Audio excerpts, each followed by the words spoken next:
Okey, pertamanya mukaddimah tentang sifat-sifat Allah Subhanahu Wa Taala ni. Tak kisahlah sifat itu sifat zat ataupun sifat fi'il, sifat zatiah ataupun sifat fi'iliyah.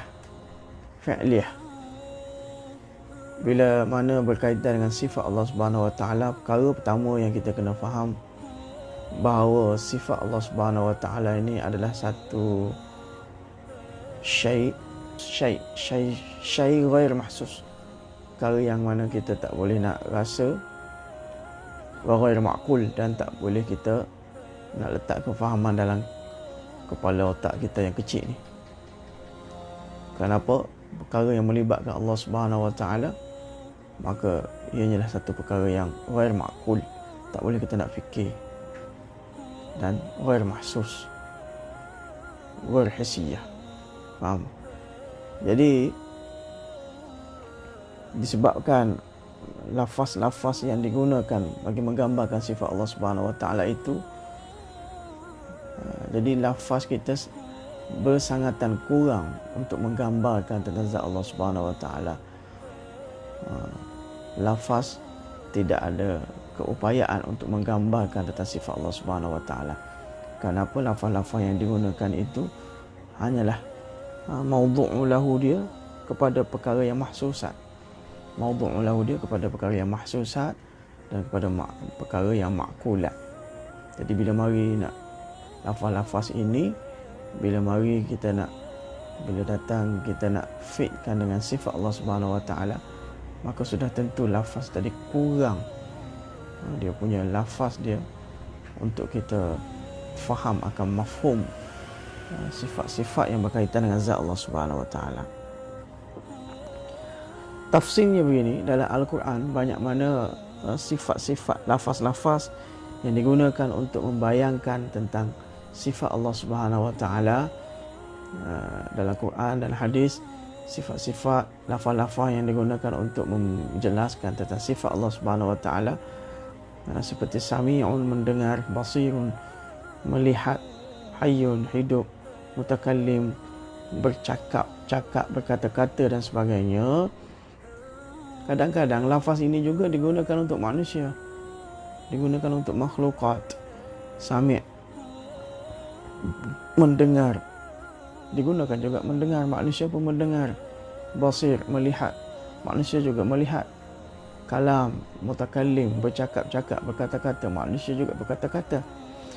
Sudah tentulah kaifiat berkata-kata, kaifiat melihat, kaifiat mendengar makhluk dengan kaifiat mendengar Allah Subhanahu Wa Taala, sudah tentulah laisa kamitslihi syai', tidak ada misal seumpamanya. Tapi lafaz ini digunakan juga untuk makhluk Allah Taala, untuk manusia. Jadi satu perkara yang kita faham, bila mana sifat-sifat ini digunakan untuk makhluk, digunakan untuk manusia, dan bila mana sifat-sifat ini digunakan untuk zat Allah Subhanahu Wa Taala, maka di sana ada farqun azim. Di sana ada farqun azim. Contohnya kita mari bawa misal tentang sami', mendengar, basir, melihatnya manusia. Maka bila sami' dan basir, bila kita nisbatkan dengan manusia ataupun makhlukat, maka di sana ada membawa dua makna. Satu mabda', cuba faham dulu, pandai cantik. Satu mabda', yang keduanya adalah natijah. Satunya mabda' ataupun kita panggil sebab, yang keduanya adalah dia punya natijah dia, ataupun kita panggil samrah, faedah ataupun samrah, hasil daripada mabda' tadi. Contohnya, bila kita kata sami', manusia mendengar, manusia melihat, maka di sana ada mabda' dia. Apakah mabda' bagi melihat? Mabda' bagi melihat adalah mata yang melihat. Ala yang ada pada manusia itu mata yang melihat. Mabda' bagi mendengar adalah telinga. Alat telinga yang melihat, mendengar. Jadi mabda' dia adalah mata, alat, ataupun telinga, ataupun mata. Walaupun hakikatnya mabda' dia bukan mata pun. Kadang-kadang berapa ramai orang yang ada mata tapi tak dapat melihat. Kita pun ada mata tapi malam tak dapat melihat bila tidur. Sebenarnya mabda' adalah sifat melihat yang ada pada zat manusia itu sendiri. Sifat melihat, keupayaan melihat. Keupayaan melihat. Jadi dua perkara kita perlu ingat. Pertama mabda', yang kedua natijah. Jadi bila sebut melihat bagi manusia, bila kita nisbat pada manusia, di sana mabda'nya adalah mata lah, kita mudah-mudah mata. Dan juga bila mendengar, mabda' dia adalah telinga. Dan natijah daripada mabda' tadi, samrah daripada mabda' mata tadi, maka natijah dia manusia dapat melihat. Melihat itu sendiri adalah natijah daripada mabda' yang ada pada manusia. Begitu juga mendengar itu merupakan natijah bagi mabda' alat telinga yang ada pada manusia. Jadi bila sebut sami', basir, hayyun, bila libatkan tentang makhluk Allah Subhanahu Wa Taala, maka dua perkara diambil muradnya, iaitu mabda' dan juga natijah ataupun samrah. Tapi sifat yang sama bila kita nisbatkan pada Allah Subhanahu Wa Taala, maka di sana kita hanya boleh ambil murad natijah saja. Bila sami' dilibatkan, dinisbatkan pada Allah Subhanahu Wa Taala, sifat mendengar yang disifatkan dengan Allah Subhanahu Wa Taala, maka mabda' dia kita serah pada Allah Taala. Kenapa Allah Taala melihat ataupun mendengar, bukannya dengan telinga, bukan dengan mata melihat, tapi Allah Subhanahu Wa Taala mendengar dengan sifat sami', sifat sama' yang ada pada Allah Subhanahu Wa Taala. Begitu demikian juga Allah Taala melihat dengan sifat basar yang ada pada Allah Subhanahu Wa Taala. Itu mabda' dia. Kemudian natijah daripada sifat sama' tadi adalah Allah Taala terhasilnya ilmu daripada ru'yah basariyah, yakni melihatlah. Bila melihat, terhasilnya ilmu daripada melihat tadi, itulah dia punya natijah dia. Jadi lafaz sami' ataupun basir ataupun hayyun ataupun sifat-sifat lain, bila dinisbat kepada Allah Subhanahu Wa Taala, di sana kita hanya ambil murad natijah saja ataupun samrah saja.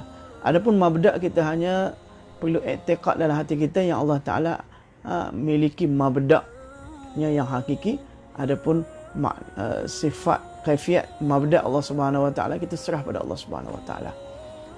Kaifiat mabda' sama', kaifiat mabda' sami' Allah Subhanahu Wa Taala kita perlu i'tiqad saja dalam hati, ada sabitnya mabda' bagi Allah Subhanahu Wa Taala. Adapun apa itu orang panggil kaifiat dia, kita serah pada Allah Subhanahu Wa Taala. Begitu juga bila sebut Allah Taala itu ada sifat kalam, maka kita i'tiqadkan mabda' kalam itu ada dalam zat Allah Subhanahu Wa Taala, akan tapi kita i'tiqad saja. Jadi bila sifat kalam, mutakallim, bila nisbat ke Allah Subhanahu Wa Taala, di sana kita hanya ambil murad natijah saja, tanpa kita ambil murad mabda' dia. Cuma mabda' kita hanya perlu i'tiqad dalam hati kita saja. Boleh faham, insya-Allah. Kemudian bila mari tentang istiwa juga. Tentang istiwa.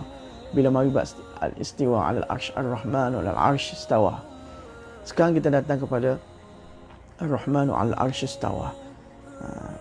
Perkara pertama kita kena faham secara lughah arash. Bila sebut arash, dalam lughahnya disebut kepada takhta ataupun mimbar di raja, takhta raja, tempat raja bersemayam, tempat raja bersidang, itu arash. Ataupun tempat yang tinggi, makam yang tinggi, itu arash.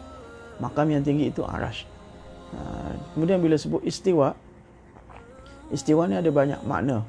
Dari segi lughah lebih daripada 14-15 makna. Ada makna-makna hakiki, ada makna majazi.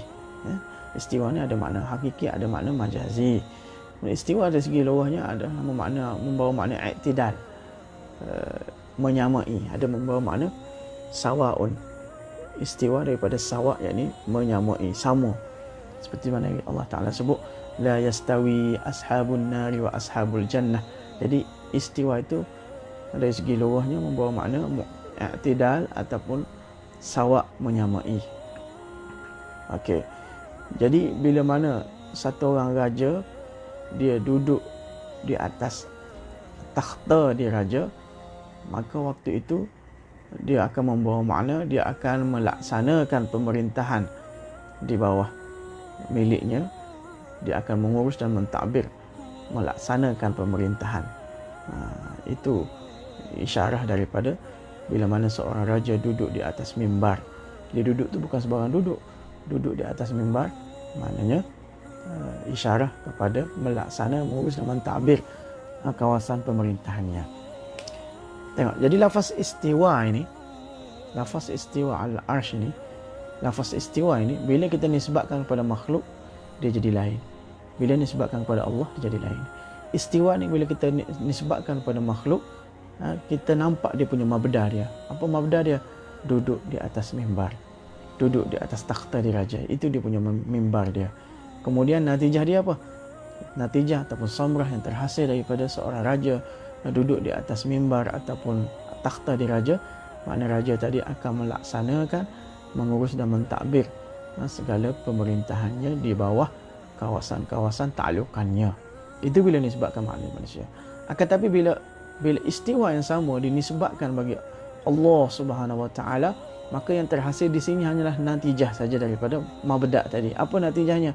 Natijahnya Allah Taala tanfizul ahkam. Natijahnya lah tanfizul ahkam, yakni Allah Taala melaksanakan perintah-perintahnya di kawasan semua kawasan taklukatnya, baik di bumi ataupun di langit ataupun di luar daripada itu, semua perkara-perkara yang di bawah taklukat ataupun pemerintah Allah Subhanahu Wa Taala, Allah Taala akan melaksanakan pemerintahannya.